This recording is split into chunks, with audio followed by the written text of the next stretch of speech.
happiness comes from the inside out. When we're living congruently with our values, there's happiness because there is that sense of wholeness. Wholeness is when the way of your being matches the truth of your being.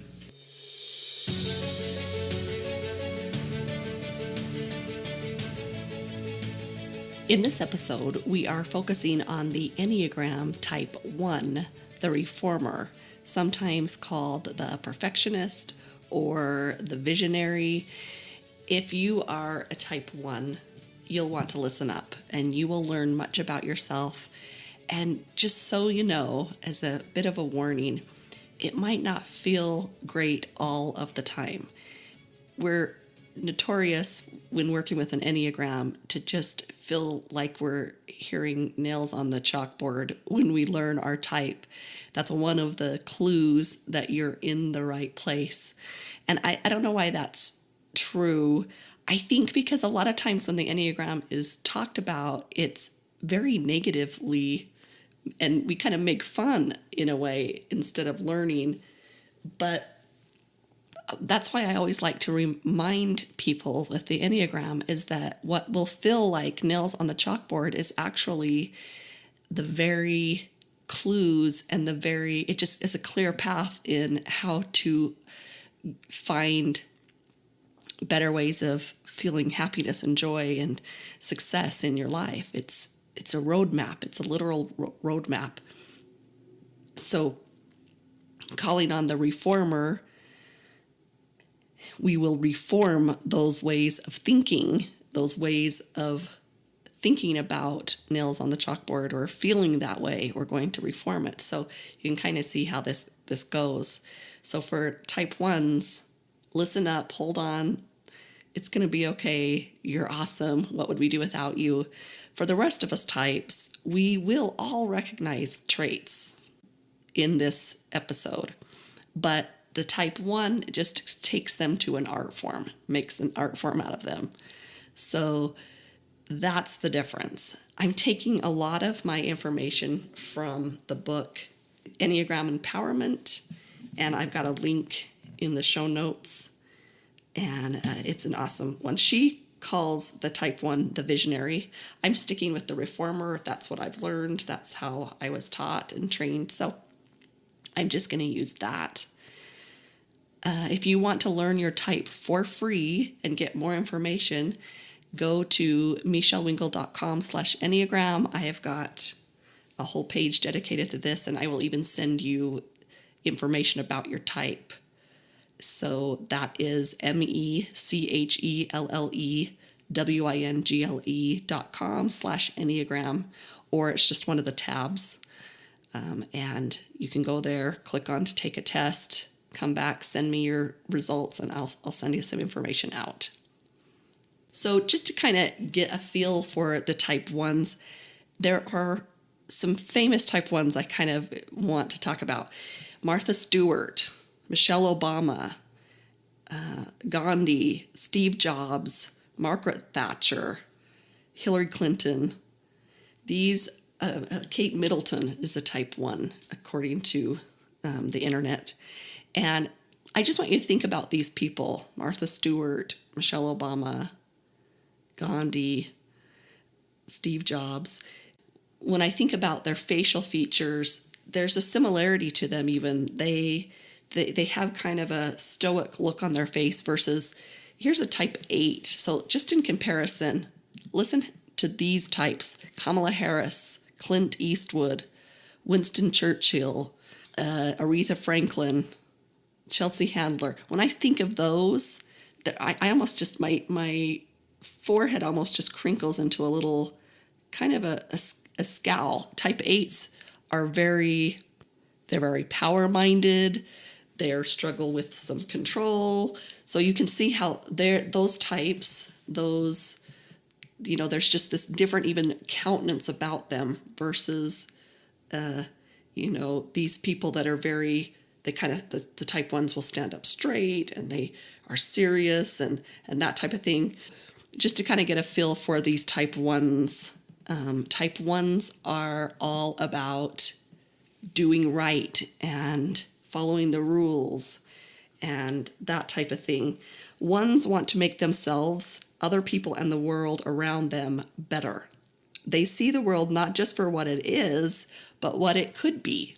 And they want everything they touch to meet the highest possible standards. And they see potential. They're kind of the ones that they're great if you need somebody to edit your essay or your book. Type 1s are great at it. They can help you create and make something better. They tend to be conscientious and rule followers, and they care about having a good reputation. Their moral compass is strong, and they might see the world in black and white. They have a tendency to do that. Sometimes they're known as being critical or judgmental, but they are not as judgmental or critical of other people as they are of themselves. Or maybe some of the other types would be more outwardly critical. They're very inwardly critical, and they have a harsh voice that lives inside their head.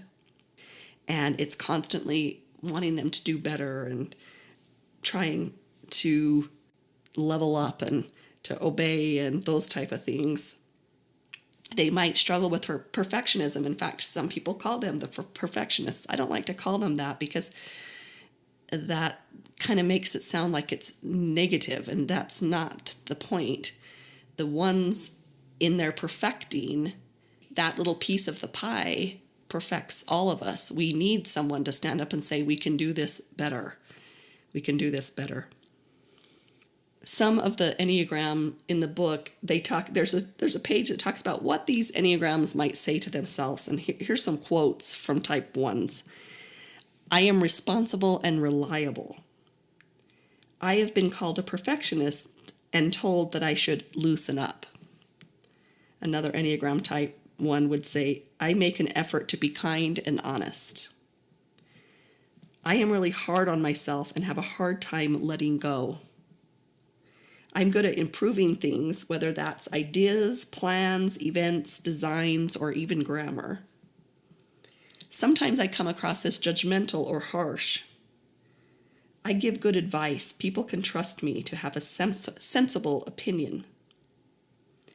They might say, there's a lot of weight on my shoulders. I have a lot of responsibilities, and I don't want to let anyone down.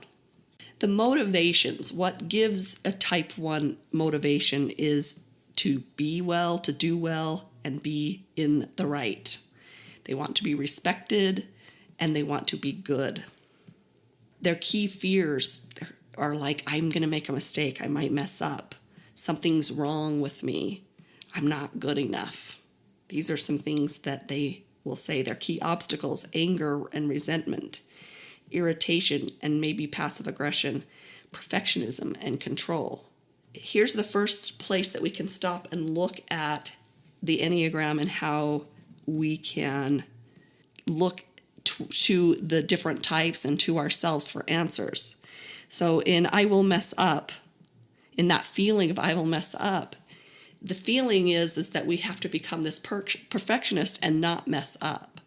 But we need to reform that idea. Maybe reform it into I might mess up once in a while, or we reform it into something's wrong with me, into there are times I make mistakes, and we work towards being okay with that. In the Enneagram shape itself, the way that the lines match up aren't just pretty. They teach us some things. Also at that michellewingle.com, you can download a graphic that shows you all of this information a little bit simpler, that you can learn about these things. But what's connected to a type 1 is when a type 1 goes into stress, they will begin to look like a type 4. And a type 4 is more secluded and more alone and those kind of things. Now, for a type 4, when that's their genuine, authentic selves, it doesn't come across to the rest of us like a problem. It's authentic to that person. When a 1 is acting like a 4, we feel it almost inside. It feels like something's off or what's going on, or those feelings when you're like, are you okay? Because that's not their authentic self. So in stress or when they're unhealthy, they're going to take on characteristics of the type 4, and they might become very emotional or sensitive, which is a wonderful thing, but it's not the type 1. They may be tender, and that is just not, we even though it's a nice, comforting thing for someone to have those things, and that's true, it will not feel correct to us with that person because it's not their authentic selves. But type 1 would kind of start to be a little more alone or kind of seclude themselves, and they get kind of emotional, and they start to be really sensitive. So what do? Well, that's what the other connecting line tells it. It says, hey, push into the type 7, and the type 7 is going to balance you out. So 7 is all about optimism and positivity. Type 1 isn't just going to become, Mr. or Mrs. optimistic and positive, because that wouldn't feel authentic either. But we're going to take some of those hints for a minute to pull us out of this type 4 stress when we go into that type 4 stress. And so it's really a roadmap into feeling better and to pulling ourselves out, recognizing what's not going okay in our lives. And that's what's so great about the Enneagram. Each type of the Enneagram usually have similar experiences in their childhood that helped them form this type within themselves. And type 1s were usually at a young age, they tried to be the model child. They were probably internalizing a lot of the voices that said, be good, try hard, don't be childish, be better. They just kind of internalized those thoughts. They needed to understand what was good and what was right and what was wrong. A lot of times maybe the type 1s were expected to kind of fulfill expectations that their parents had, or to kind of recoup the unfulfilled dreams of their parents. So a lot of type 1s felt like they got the love from their parents by meeting their expectations and being like their parents. And many of them are gifted children. They're very intelligent, those kind of things, because their standard and that perfectionism does so. Type 1s, in her book, she says, please hear this. You were never meant to be perfect. What you must begin to see is that things can be flawed and good. Things can be not as planned, they can go not as planned, and exactly as they should. You can have imperfections and be perfectly acceptable just as you are. Your vice of reform and perfectionism is also your virtue. You can learn to perfect yourself. You can learn to reform yourself and the world. And part of that perfection, the real perfection, the higher version of perfectionism or being good enough, is that we have this and, that there's room for both. Release the idea that you are in any way responsible for the behavior of other people. Take rest in knowing that you cannot make choices for others. You can only choose how you respond to them. Practice humble curiosity. When you run into disagreements, there are many points of view, and you do not always have to have the best one. It's not about the best one. You are not always right. This should feel like a relief because it is what makes you human, and it gives you permission to make mistakes. Cultivate kindness and understanding for yourself as you are right now. Be perfect at having understanding about yourself right now. When we feel safe and loved, we feel more freedom to grow because we're starting from a place of security and strength. So if you want to really perfect yourself, give yourself some slack, then you can really move into that place. So start cultivating self-acceptance. Don't save it as a reward when you finish and when you felt like you've earned it. Do it now. Let go of the idea that feelings are good or bad. To be human is to feel. Listen to your anger because it can teach you things and find healthy ways to express it, whether that's journaling or therapy. Anger rises in you for a reason, and if you don't release it, it will either find its way out in hurtful ways or fester into bitterness inside of you.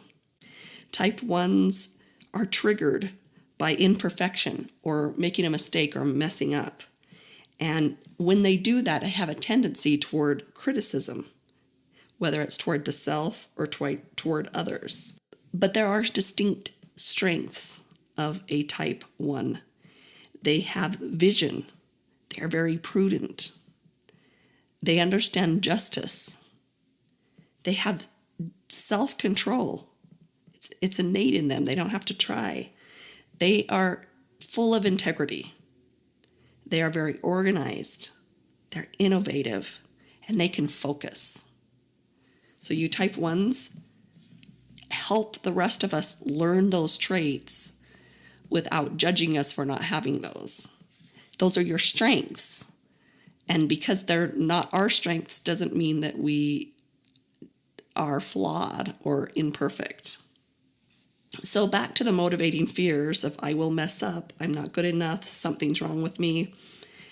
Then type 1s might have the tendency to have some of this negative thinking. They might look at something that like an essay and they might say, that's great, but there was a typo. And that typo will just stand out huge and it'll feel like there's just something wrong with that essay because there's a typo and it feel like it's all ruined, it's not good enough.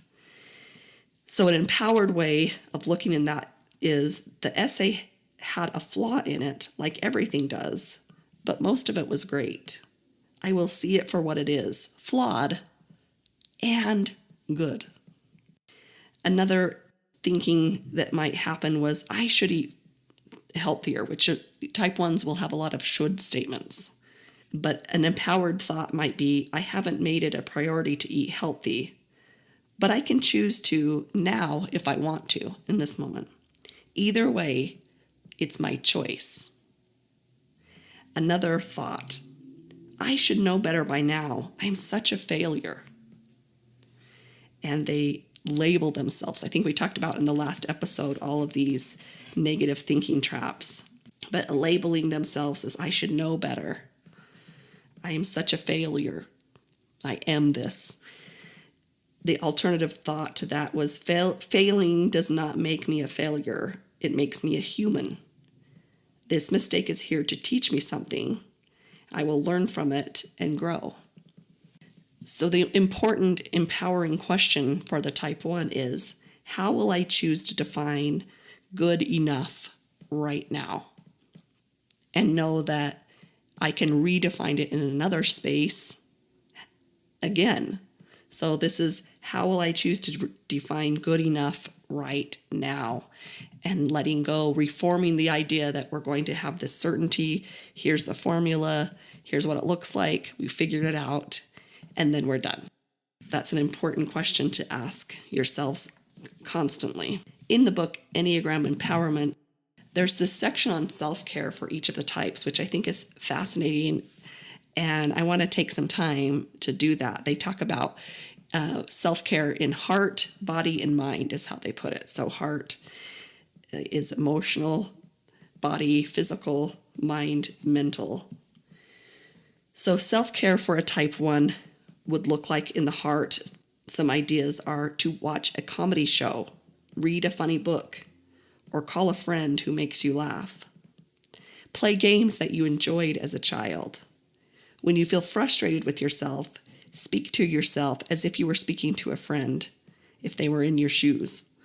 Say things out loud to yourself in the mirror or write them down on a piece of paper so that you have more poignancy. Body self-care. Start seeing food on a spectrum of less nutritious to more nutritious instead of a category of unhealthy or healthy. French fries don't have any vitamins or minerals to offer, so they are lower on the spectrum than some things. But everything in life is a balance. So just be sure you're getting foods that are high in on the spectrum too, like vegetables. So you have the fries, and then you're also going to have this. It really helps to kind of bring in more instead of divide and cut out, where other types, that's going to be the opposite. But for you, it's about bringing in. You're more of an editor. So the practice for you is to bring in and to add. The word "and" is a really good word for you to add to your vocabulary and use it often. Find a way to exercise that feels fun and maybe even a little goofy, like roller skating, hula hooping, playing frisbee, taking a dance class, rock climbing, or joining a soccer league. Also, physically, take 3 long, deep breaths through your nose. This is how you can support yourself, self-care body. To go into the mind and mindfully take care of ourselves. She says, when you want to say should or should have, say could or could have instead. Make a list of concerns that are your responsibility to take care of versus ones that are not your responsibility. Kind of get it out on paper. Also, every time you critique yourself, pay yourself one genuine compliment as well. So that's where the "and" can come in. Oh, I could have done that better. Oh, that was so dumb. Why did I do that? And I'm still a good person, and I have another opportunity tomorrow. So that "and" is a really important part of a type 1. And I understand that because I'm a type 2. And so there's a lot of type 1 because I sit next to it. There's a lot that I can identify with. That being said, the numbers don't mean anything. 1 is not better than 2. 2 is not better than 3. They're just a symbol of identification. There's really nothing about the number that's significant. We just start with number 1. Maybe it would be A, B, C. We just do numbers. 1 is not first. 1 is not second. That doesn't matter. That's insignificant. Moving into the wings of a type 1, you're going to be a type 1 with a 9 wing or a type 1 with a 2 wing. And my personal opinion is I think, really people will say, they will name themselves, I'm a 1-9 or I am a 1-2, and they will claim themselves and define themselves as their type and wing. And I just am convinced that sometimes we have both of those. Like I said in the last episode, it's like those are really the wings. And if we just have one wing, we kind of just move in circles. We need both the wings. And so if we see that we're mostly a 1 with a 9, then I would say use some of the type 2 to balance you out, to kind of help you even out and fly straight and fly high, because we need to make those balanced. And so I think that we kind of show up in different scenarios with the different wings, depending on what's happening. And then at best, hopefully, when we practice, we show up with our 1 in the dominant, and then we have our type 9 and our type 2 as that equal support. That's the goal. And even from there, shifting into kind of learning all of the types. In the last episode, we talked about how it represents the prism, or the face of God is another name for the symbol, that all of these qualities are important. And when we put them all together, that is true perfectionism. That's when we use each of these parts of us, because we have all of these parts within us in a balanced way, then we become unstoppable. So a type 1 leaning toward their 9 is going to be more of a reformer that's trying to get things done, but they do it in a very peaceful way. They do it in a very, they kind of blend with other people and kind of want them to follow them by making a friendship with them, because the 9 is a peacemaker. It's the one that can kind of blend in anywhere. So a 1 with more showing up with one of its 9 is going to look different than a 1 showing up with its 2, which is the helper. So you've got this reformer who's going to change the world, mixed with the helper. It's going to be a little more doing versus the peacemaker, which is a little more being. Does that make sense? But what a gift for that 1 to have this helper, which is the one that will help people get to where we need to go. versus just their own where they just want to tell them to go. So they're going to bring a little bit of that helper in, and then they're going to bring a little bit of that peacemaker in, and then that reformer comes from a place of balance that is really powerful, really, really powerful.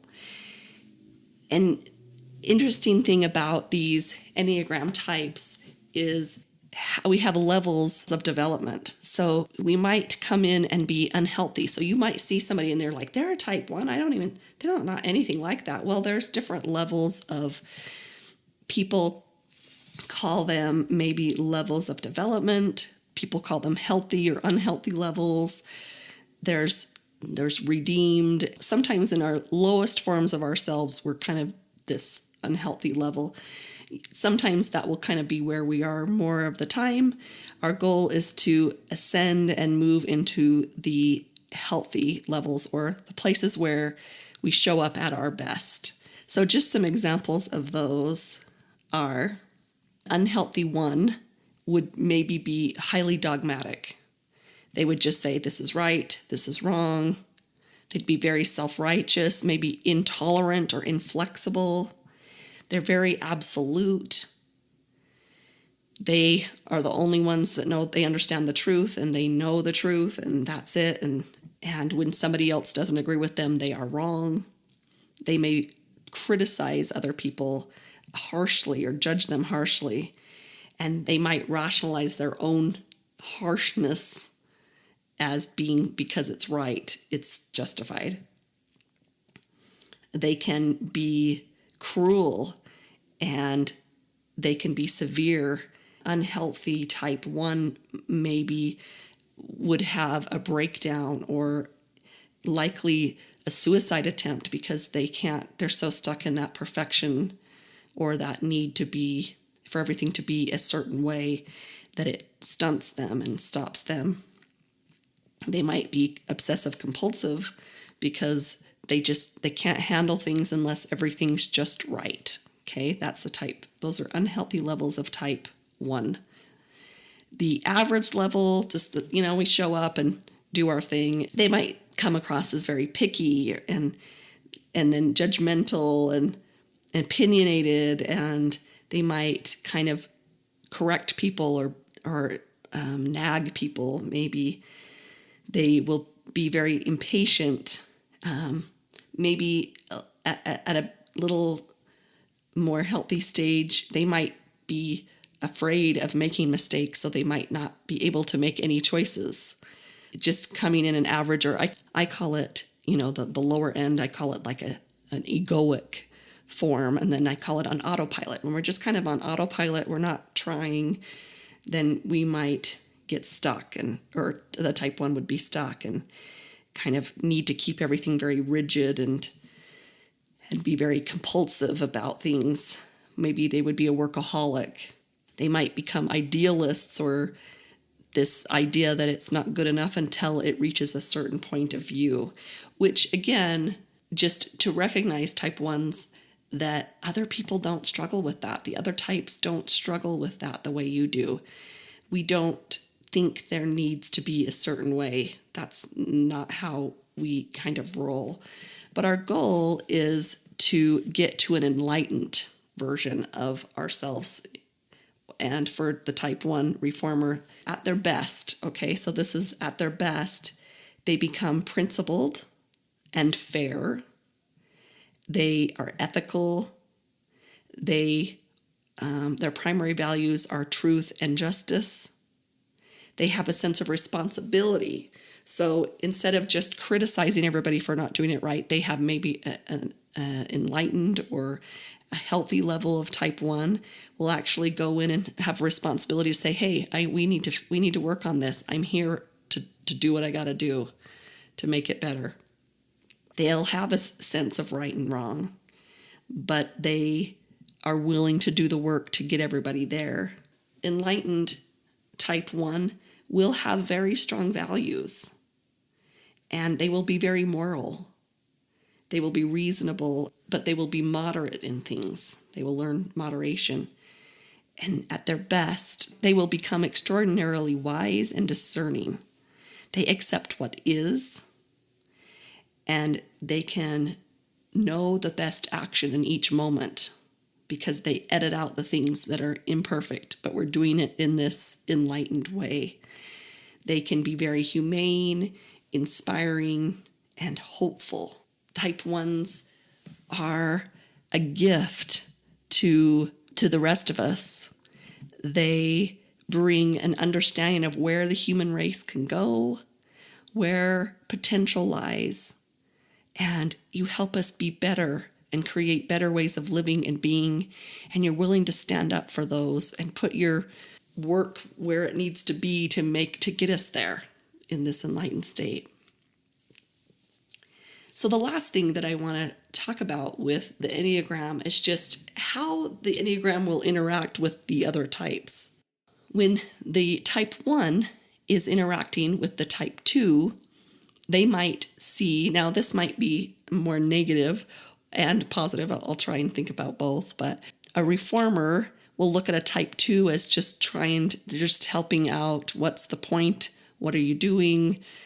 Why are you helping? What are you going to get out of that? They're very much about, is your helping worthwhile? Is it for right purposes?